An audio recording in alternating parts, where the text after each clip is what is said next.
नमस्कार दोस्तों, आपका हमारे चैनल पर स्वागत है। दोस्तों, जैसा कि आप जानते हैं, हम पढ़ रहे हैं हिंदी साहित्य का इतिहास। दोस्तों, यदि आपने पिछली वीडियोस नहीं देखी है तो उनका डिस्क्रिप्शन बॉक्स में आपको लिंक दे दिया जाएगा।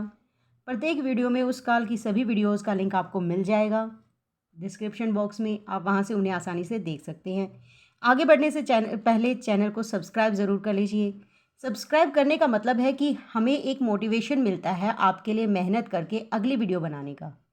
और साथ में बेल आइकन प्रेस ज़रूर कीजिए, क्योंकि बेल आइकन से हमारी अगली वीडियो आप तक आसानी से पहुंच जाएगी। क्योंकि बेल आइकन प्रेस करने से नोटिफिकेशन आप तक तुरंत पहुंच जाता है। देखिए, आज हमारा विषय क्या है? कृष्ण भक्ति के प्रमुख संप्रदाय। कृष्ण भक्ति का जो सबसे पहले प्रमुख संप्रदाय है वो है वल्लभ संप्रदाय। वल्लभ संप्रदाय के प्रवर्तक कौन थे? वल्लभाचार्य। दार्शनिक मत भी आपसे पूछ लिया जाता है तो वो है वल्लभ संप्रदाय का शुद्ध अद्वैत दर्शन। इसे पुष्टि मार्ग भी कहते हैं। वल्लभाचार्य जी के गुरु के बारे में भी पूछ लिया जाता है कि वल्लभाचार्य जी के गुरु कौन थे, तो वो है विष्णु स्वामी, जिन्होंने रुद्र संप्रदाय की स्थापना की थी। तो इसीलिए रुद्र संप्रदाय के प्रवर्तक कौन है? विष्णु स्वामी।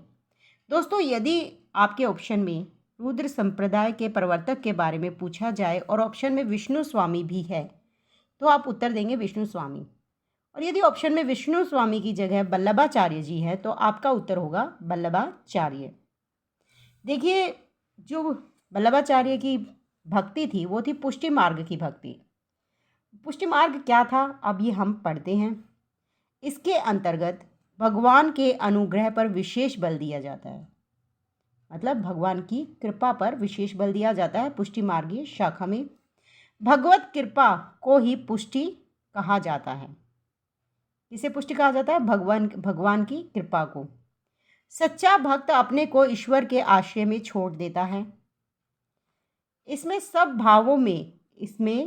भावों में लौकिक विषय का त्याग है। जो लौकिक विषय है उसको इसमें त्याग दिया जाता है। इसमें जो फल है वही साधना है। पुष्टि मार्ग में क्या है? फल और साधना दोनों एक ही हैं। जो साधना है वो फल है, जो फल है वो साधना है। भक्त क्या है? इसमें भक्त जो है वो विरह अवस्था में भगवान की लीला के अनुभव मात्र से संयोग अवस्था का सुख अनुभव करता है। मतलब भक्त विरह अवस्था में होते हुए भी अपना अनुमान लगा लेता है संयोग अवस्था का। भगवान की लीला के अनुभव मात्र से संयोग अवस्था का सुख अनुभव करता है। वल्लभाचार्य जी ने भक्ति के दो प्रकार बताए हैं। एक मर्यादा भक्ति जो साधना सापेक्ष थी, दूसरी पुष्टि मार्ग जो साधना निरपेक्ष थी। अब ये जो साधना सापेक्ष थी वो वेद ग्रंथों का नियमों का पालन करके उसमें साधना की जाती थी। साधना सापेक्ष में क्या होता था? वेदों में जो नियम पालन थे साधना के, उनका अनुसरण किया जाता था, उन्हीं के अनुसार साधना की जाती थी।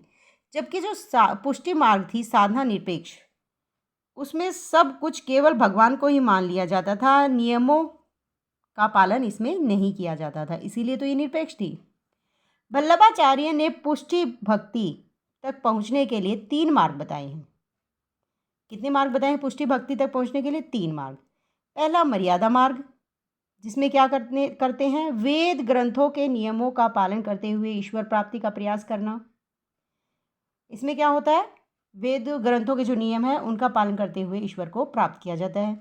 दूसरा है प्रवाह मार्ग, जिसमें सांसारिक कर्म करते हुए ईश्वर प्राप्ति का प्रयास किया जाता है। इसमें सांसारिक कार्य भी करते हैं और ईश्वर की भक्ति भी करते हैं।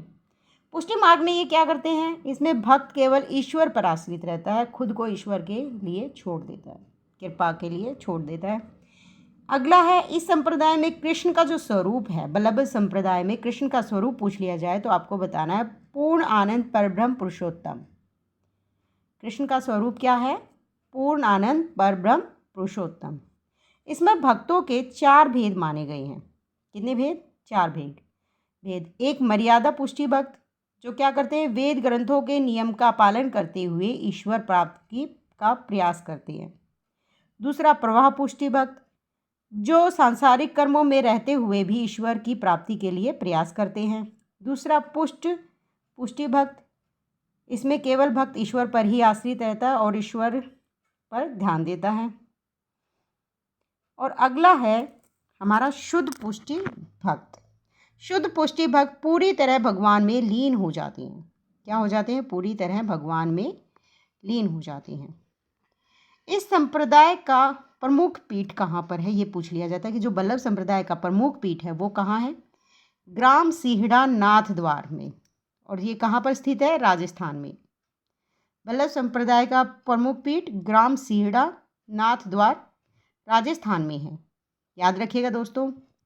माया के बल्लभ संप्रदाय में 2 भेद बताए गए हैं। एक तो विद्या माया और दूसरी अविद्या माया। विद्या माया क्या है? ब्रह्म की लीला शक्ति है।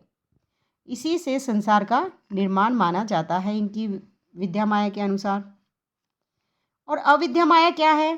जीव के मन की उपज होने से ये असत है। असत मतलब सत्य नहीं है। और जैसे ही सत्य का उदय, विद्या का उदय हो जाता है, यह अविद्या माया जो है वो नष्ट हो जाती है।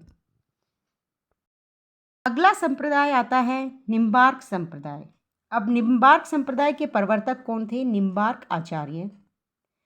ये दक्षिण के थे, फिर भी इनकी जो कार्य प्रदेश था वो था ब्रिज प्रदेश रहा है। निम्बार्क आचार्य कहाँ के थे? दक्षिण के थे, लेकिन कार्य प्रदेश इनका क्या था? ब्रिज प्रदेश।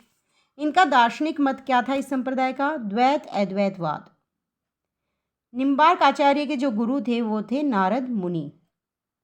अब इस संप्रदाय की जो मान्यताएं थी वो देखते हैं। इसमें क्या था कि जो श्री कृष्ण थे उनको परब्रह्म मानते हैं निम्बार्क संप्रदाय के लोग, और राधा कृष्ण की युगल मूर्ति के उपासक हैं। कृष्ण को ब्रह्म मानते हुए राधा कृष्ण की युगल मूर्ति की ये लोग उपासना करते हैं। इसमें राधा का स्वकीय रूप स्वीकार किया गया है। इस संप्रदाय में सर्वप्रथम उपदेष्टा आचार्य हंस माने जाते हैं। इस संप्रदाय के जो सबसे पहले उपदेष्टा कौन थे? आचार्य हंस। आचार्य हंस किस संप्रदाय के उपदेष्टा थे? निम्बार्क संप्रदाय के। याद रखिएगा दोस्तों। निम्बार्क संप्रदाय के कवि कौन कौन थे? हरिव्यास देव, श्री कृष्ण भट्ट और परशुराम देव। राजस्थान में प्रचार प्रसार का श्रेय इस संप्रदाय के, निम्बार्क संप्रदाय का जो प्रचार प्रसार राजस्थान में हुआ था उसका श्रेय जो है वो परशुराम देव को ही जाता है। और परशुराम देव ने ही इनकी प्रमुख पीठ इस्लामाबाद जो अजमेर में स्थापित है वो उसकी स्थापना परशुराम देव ने ही की थी। याद रखिए जो निम्बार्क संप्रदाय है उसका प्रमुख पीठ कहाँ पर है? इस्लामाबाद में, अजमेर में। निम्बार्क आचार्य को सुदर्शन चक्र का अवतार माना जाता है। ये याद रखिएगा कि सुदर्शन चक्र का अवतार किसे माना जाता है? निम्बार्क आचार्य को। एक और प्रश्न भी बनता है कि वंशी का अवतार किसे माना जाता है? तो वो है हित हरिवंश। कंफ्यूज मत हो जाइए बच्चों। निम्बार्क आचार्य का को सुदर्शन चक्र का और वंशी का अवतार माना जाता है हित हरिवंश को। निम्बार्क आचार्य का मूल नाम भी याद रखिएगा ज़रूर, आरुणि। निम्बार्क आचार्य का मूल नाम क्या है? आरुणि। अब अगला संप्रदाय है राधा बल्लभ संप्रदाय, बहुत ही इंपॉर्टेंट है। इनके प्रवर्तक कौन थे? स्वामी हित हरिवंश गोस्वामी, जिन्हें वंशी का अवतार माना जाता है, कृष्ण की वंशी का। देखिए स्वामी हित हरिवंश गोस्वामी राधा बल्लभ संप्रदाय के प्रवर्तक थे। इस संप्रदाय में प्रेम को भक्ति का मूल आधार बताया गया है। राधा को कृष्ण से बड़ा माना गया है। इसमें क्या है? राधा को कृष्ण से बड़ा माना गया है। इसमें मुक्ति का कोई स्थान नहीं है। इस संप्रदाय में न तो राधा की और न कृष्ण की मूर्ति होती है। श्री कृष्ण के बाईं ओर वस्त्र निर्मित एक गद्दी होती है। इसमें क्या होता है? मूर्ति नहीं होती। कृष्ण के बाईं ओर एक गद्दी होती है वस्त्र से बनी हुई, जिसके ऊपर स्वर्ण पत्र पर श्री राधा शब्द अंकित होता है। क्या होता है? श्री राधा शब्द अंकित होता है किस पर? स्वर्ण पत्र पर। किसमें होता है ये? राधा बल्लभ संप्रदाय में। राधा बल्लभ संप्रदाय के कवियों ने राधा कृष्ण की संयोग श्रृंगार की विविध क्रीड़ाओं का चित्रण किया है। इस संप्रदाय में भक्त जो है वो तिलक के बीच में एक काली बिंदी का प्रयोग करते हैं। याद रखिएगा कि तिलक लगाते हैं इस तरह और बीच में क्या करते हैं? तिलक के बीच में, ये जो तिलक हो गया और इसके बीच में एक बिंदी लगा ली तो वो काली बिंदी जो है वो राधा मानी जाती है, और जो सीधी लाइन होती है वो श्री कृष्ण समझे जाते हैं। सीधी रेखा को कृष्ण समझा जाता है और काली बिंदी को राधा का प्रतीक समझा जाता है।